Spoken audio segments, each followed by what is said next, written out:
अमल में आ रहे हैं, इसके लिए आप सभी को निमंत्रित किया है।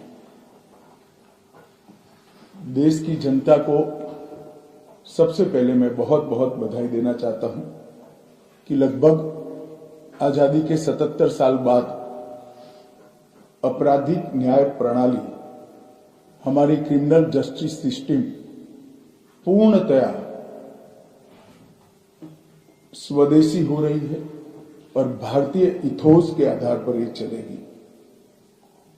75 साल के बाद इस कानूनों पर विचार हुआ और ये कानून जब आज से हर थाने में अपना काम करना चालू करेंगे, तब अंग्रेजों के बनाए हुए कानून निरस्त होकर भारत की संसद ने बनाए हुए कानून आए। दंड की जगह न्याय लेगा, देरी की जगह स्पीडी ट्रायल और स्पीडी जस्टिस मिलेगा। और पहले सिर्फ पुलिस के अधिकारों की रक्षा की गई थी, अब पीड़ितों के अधिकारों की रक्षा और जो कंप्लेनेंट है इसके भी अधिकारों की रक्षा करने का काम होगा। तो एक नए नजरिए के साथ ये तीनों कानून आज सुबह से ही, मतलब कल मध्य रात्रि से काम करना शुरू किए हैं। अब इंडियन पिनल कोड, जिसको आईपीसी कहते थे, 1860 से जो कानून था, इसकी जगह बीएनएस भारतीय न्याय संहिता आएगी। क्रिमिनल प्रोसीजर कोड, जिसको सीआरपीसी कहते थे, जो 1898 से अमल में था, इसकी जगह भारतीय नागरिक सुरक्षा संहिता बीएनएस आएंगे। और इंडियन एविडेंस एक्ट 1872 से जो इस देश की क्रिमिनल जस्टिस सिस्टम को गवर्न करता था, इसकी जगह भारतीय साक्ष्य अधिनियम बीएसए लागू होगा। तो बीएनएस, बीएनएसएस और बीएसए के लागू होने से पूरी न्याय प्रणाली का आपराधिक कानूनों की पूर्णतया इसके अंदर हम कह सकते अब भारतीय आत्मा है। इसके ढेर सारे प्रावधान ऐसे किए गए हैं जिससे कई समूहों को फायदा होगा। कई सारी दफाएं जो अंग्रेजों के समय से विवाद में रही, इसको हटाकर आज के समय के अनुकूल धाराएं जोड़ी गई है। और कई सारी ऐसी चीजें जिससे भारतीय नागरिकों को परेशानी थी, इसको उठाकर नए प्रावधान किए गए हैं। सबसे पहले हमने इसमें हमारे संविधान के स्पिरिट के तहत दफाओं की और चैप्टर्स की प्रायोरिटी तय की है। सबसे पहली प्रायोरिटी महिलाओं और बच्चों के अपराध को दी गई है और मैं मानता हूं कि ये करने की बहुत समय से पहले जरूरत थी। एक पूरा अध्याय इसमें जोड़ा गया है जिसमें 35 धाराएं हैं और 13 प्रावधान हैं, जिसमें गैंग रेप के लिए अब 20 साल की सजा या तो कारावास, आजीवन कारावास, नाबालिग के साथ बलात्कार में मौत की सजा, झूठा वादा पहचान छिपाकर शोषण करने वालों के लिए भी अलग से अपराध बनाया गया है। पहले सुप्रीम कोर्ट के जजमेंट से चलता था। पीड़िता का बयान उसके घर पर महिला अधिकारियों की उपस्थिति में और अपने परिजनों की उपस्थिति में लेने का भी प्रावधान किया है। और इसके साथ साथ ऑनलाइन एफआईआर की व्यवस्था से भी ढेर सारी उत्पीड़न का सामना कर रही महिला एम्ब्रेसमेंट से बच पाएगी, ऐसा हमारा मानना है। सालों से देश भर में मॉब लिंचिंग के अपराध के लिए कानून में कोई प्रावधान नहीं था। प्रावधान करने की मांग होती थी। पहली बार मॉब लिंचिंग को परिभाषित किया गया है। नस्ल, जाति, समुदाय, लिंग, जन्म स्थान, भाषा और अन्य कारणों से जो मॉब लिंचिंग होता है, इसमें 7 वर्ष के कारावास से लेकर मृत्यु की सजा और आजीवन कारावास तक इसके अंदर जोड़ा गया है। तो एक बहुत बड़े समय से जो मांग थी वो पूरी होने जा रही है। रात 2 एक ऐसा कानून था जो अंग्रेजों ने अपने शासन की रक्षा के लिए बनाया, चाहे महात्मा गांधी हो, चाहे तिलक महाराज हो, चाहे सरदार पटेल हो, सभी लोग यही कानून के तहत 6-6 साल की सजा काटे थे। इसी कानून के तहत केसरी पर प्रतिबंध लगाया गया था। वो अपने राज्य की सुरक्षा के लिए अंग्रेजों ने बनाया हुआ कानून था। राजद्रोह को हमने जड़ से समाप्त कर दिया है और देश विरोधी हरकतों के लिए नई धारा लेकर आए हैं। पहले सरकार के खिलाफ स्टेटमेंट देना गुनाह था, अब भारत की एकता और अखंडता को क्षतिग्रस्त करने के लिए ये कानून अमल में आएगा। तो आजादी के इतने सालों के बाद ये कानून में बदलाव हुआ है, जो एक बहुत बड़ा परिचायक है हमारे संविधान के स्पिरिट का। मैं आप सभी के सामने बड़े विश्वास के साथ कहता हूं कि ये तीनों कानूनों के पूर्ण स्पिरिट के साथ देश भर में लागू होने के बाद ये कानून सबसे आधुनिक न्याय प्रणाली का सर्जन करेंगे। टेक्नोलॉजी को हमने न केवल अपनाया है, आने वाले 50 सालों तक टेक्नोलॉजी में जो भी अनुसंधान होने की संभावनाएं हैं, इस सबको कानून के अंदर हमने व्याख्या के तौर पर समाहित किया है, जैसे आने वाले समय में भी जो अनुसंधान होंगे वो व्याख्यायित किए गए। ये विश्व की सबसे आधुनिक न्याय प्रणाली बनेगी, इसका मुझे विश्वास है। कंप्यूटराइजेशन की प्रक्रिया ऑलरेडी पूरी हो गई है। 99.9% थाने कंप्यूटराइज हो चुके हैं। ई रिकॉर्ड जनरेट करने की प्रक्रिया भी हमने 2019 से ही चालू कर दी थी। 0 एफआईआर, ई एफआईआर, चार्जशीट और जवाब, ये सभी डिजिटल होगा। किसी को बड़े बड़े जेरोक्स निकालकर करने की जरूरत नहीं है। 1 लाख पेज की चार्जशीट भी एक छोटे से पेन ड्राइव से जजेस के सामने जाएगी और पक्षकर्ताओं को दिए जाएगी। 90 दिन के अंदर इस कानून में पीड़ित को, जिन्होंने न्याय की गुहार की है, उनको अपने केस का प्रोग्रेस ऑटोमेटिकली ऑनलाइन भेजा जाएगा। हमने इसके अंदर 7 साल और उससे ज्यादा सजा वाले सभी गुना में फॉरेंसिक की टीम की विजिट को कंपलसरी कर फॉरेंसिक एविडेंस को कानूनी जामा पहनाने का काम किया है। मैं मानता हूं कि इससे बहुत फायदा होगा। दोष सिद्धि का प्रमाण हम बहुत आगे तक ले जा पाएंगे। साक्ष्यों की रिकॉर्डिंग और जांच पड़ताल में रिकॉर्डिंग की अनुमति दी है। वीडियोग्राफी को सर्च और सीजर के वक्त पर अनिवार्य किया है, जिससे किसी को फंसाने की कोई साजिश न हो पाए। ई बयान बलात्कार की पीड़िता का या छेड़खानी की पीड़िता का ई बयान को भी कानूनी माना गया है और कोर्ट में ऑडियो वीडियो के माध्यम से पेशी करने का भी प्रावधान हमने किया है। ई पेशी में गवाह, आरोपी, विशेषज्ञ और पीड़ित सभी को कानूनी जामा पहनाने का काम किया है। इसमें जो फॉरेंसिक विजिट को अनिवार्य बनाया गया है, इसको हमने दूरदर्शिता पूर्वक काम कर नेशनल फॉरेंसिक साइंस लेबोरेटरी 2020 में बनाकर इसके लिए ट्रेन मैन पावर का सर्जन का काम ऑलरेडी कर चुके हैं।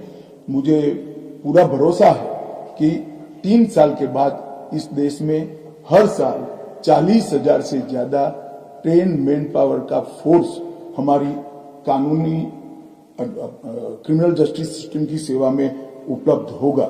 कमीशन का रेशियो इसके माध्यम से 90% तक ले जाने का हमने प्रावधान किया है और फॉरेंसिक इंफ्रास्ट्रक्चर को बढ़ाने के लिए अभी हमारी कैबिनेट ने निर्णय किया है और 9 राज्यों में फॉरेंसिक साइंस यूनिवर्सिटी के कैंपस खोले जाएंगे और 6 सेंट्रल फॉरेंसिक लेबोरेटरीज को भी हमने करा है। ये कानून विक्टिम सेंट्रिक। पहले दिनों तक किसी को पुलिस ले जाती थी, परिवार वालों को कोर्ट में आना पड़ता था। अब हमने कंपलसरी किया है कि हर थाने में रजिस्टर होगा और ई रजिस्टर भी होगा कि कौन सा अपराधी पुलिस की कस्टडी में है, जिससे हेबियस के माध्यम से कोर्ट में नहीं जाना पड़ेगा। तलाशी और रेड दोनों स्थिति में वीडियोग्राफी की जाएगी, जिससे पुलिस के अधिकारों का दुरुपयोग न हो पाए। और हमने अपराधियों को बेल को भी लंबे समय तक लंबित केसों में कानूनन बना दिया है, जिसमें एक निश्चित समय मर्यादा अपराध के अंदर जो सजा है उसके अनुपात में हो जाने के बाद जेल सुपरिटेंडेंट की जिम्मेदारी होगी कि इसको बेल पर रिहा किया जाए। तो इसके लिए कोर्ट में किसी को जाने की जरूरत नहीं पड़ेगी। इसमें विक्टिम को अपनी बात रखने का मौका मिलेगा, इंफॉर्मेशन का अधिकार मिलेगा और नुकसान के लिए क्षतिपूर्ति का भी अधिकार पहली बार भारतीय कानूनों में हम करने जा रहे हैं। 0 एफआईआर, विक्टिम की एफआईआर की प्रति की निःशुल्क प्राप्ति और 90 दिन में जांच का रिपोर्ट देने से इससे बहुत बड़ा फायदा होगा। समय पर न्याय लगभग 35 न्याय प्रणाली की 35 धाराओं में हमने समय मर्यादा निश्चित की है और ये टेक्निक के आधार पर प्रोसीडिंग्स होने के कारण भी समय पर न्याय मिलेगा।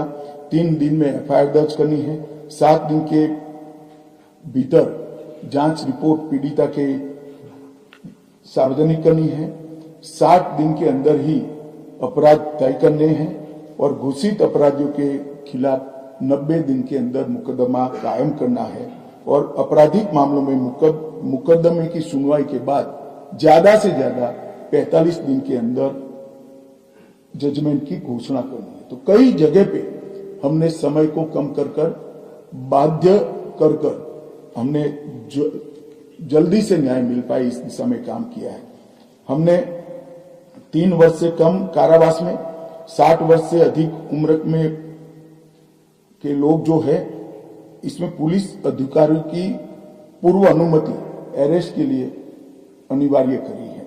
गिरफ्तार व्यक्ति को 24 घंटे में मजिस्ट्रेट के सामने ले जाने का प्रावधान भी कानूनी बनाया है और 20 से ऐसी ज्यादा धाराएं हैं जिसमें पुलिस की जवाबदेही हमने सुनिश्चित करी है। पहली बार पी का भी हमने प्रावधान इसके अंदर किया है। साक्ष्यों के संबंध में भी टेक्नोलॉजी को हमने बढ़ावा दिया है।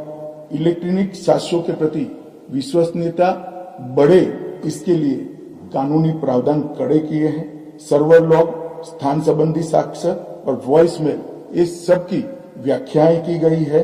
अब न्याय प्रक्रिया संविधान की 8वीं अनुसूची में आने वाली सभी भाषाओं में काम करती हो जाएगी।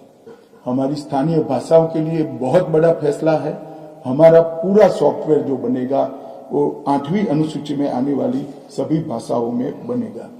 कानून बनने के बाद संसद ने पारित करने के बाद तैयारी के लिए ढेर सारा प्रयास भारत सरकार के गृह मंत्रालय और हर राज्य के गृह मंत्रालय और जस्टिस मंत्रालय ने किया है। लगभग 22.5 लाख पुलिस कर्मियों की ट्रेनिंग के लिए 12,000 मास्टर ट्रेनर्स बना दिए गए। कई इंस्टीट्यूशन को अधिकृत किया गया और 23,992 मास्टर ट्रेनर अब तक ट्रेन हो चुके हैं। जुडिशरी में 21,000 सबऑर्डिनेट जुडिशरी का ट्रेनिंग हो चुका है और इसके लिए भी आगे पर मास्टर ट्रेनर्स की कई बैच स्थानीय भाषाओं में तैयार हो गई है। 20,000 पब्लिक प्रोसिक्यूटर्स को ट्रेन किया गया है और लगभग हर प्रोसिक्यूटर को एक ऐप दे दिया गया है और नए कानून छापे हुए दिए गए हैं कि पुरानी धारा कौन सी थी, नई धारा कौन सी है।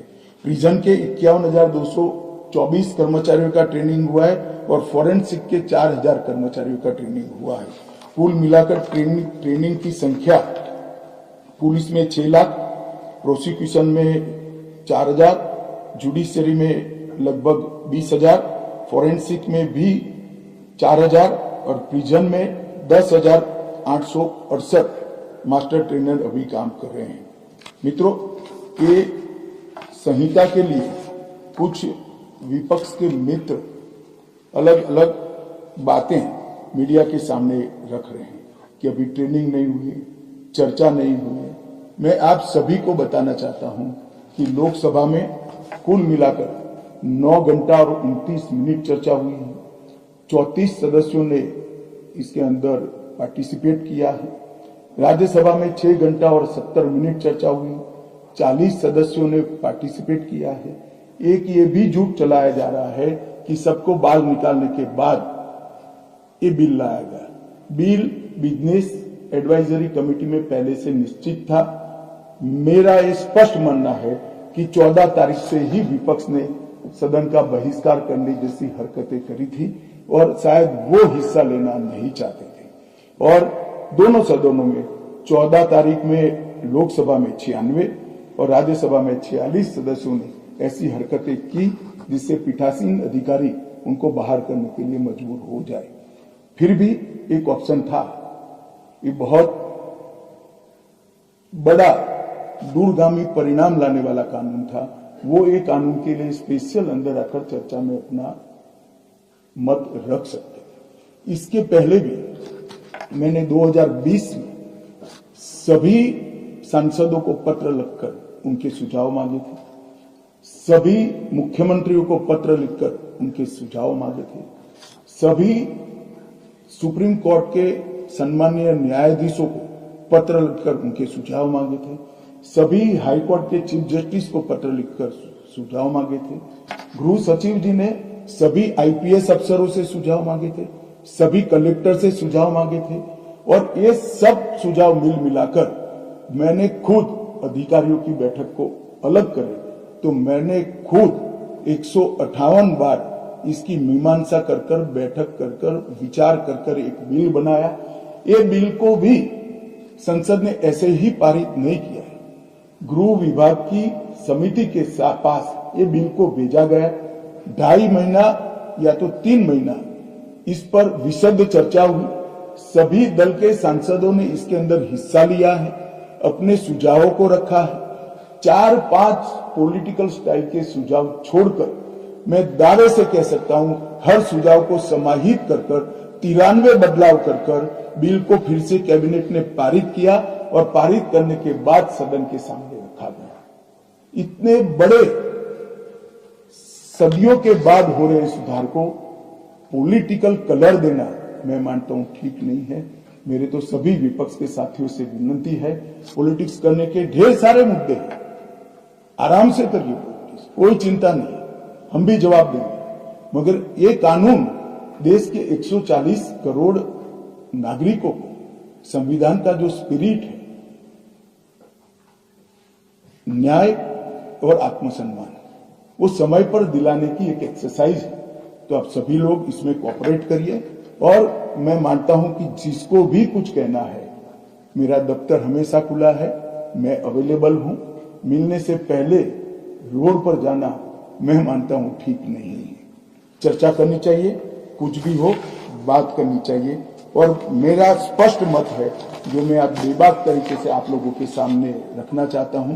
रिकॉर्ड के आधार पर कह सकता हूं मैं, भारत के आजादी के बाद किसी भी कानून पारित कराने के लिए इतनी लंबी चर्चा का प्रोसेस नहीं हुआ है। ये मैं रिकॉर्ड पर कहने के लिए तैयार हूं। 4 साल तक इस कानून पर विचार हुआ। और अगर आपको अभी भी कुछ कहना है तो आप जरूर आइए, मैं सुनने के लिए तैयार हूं।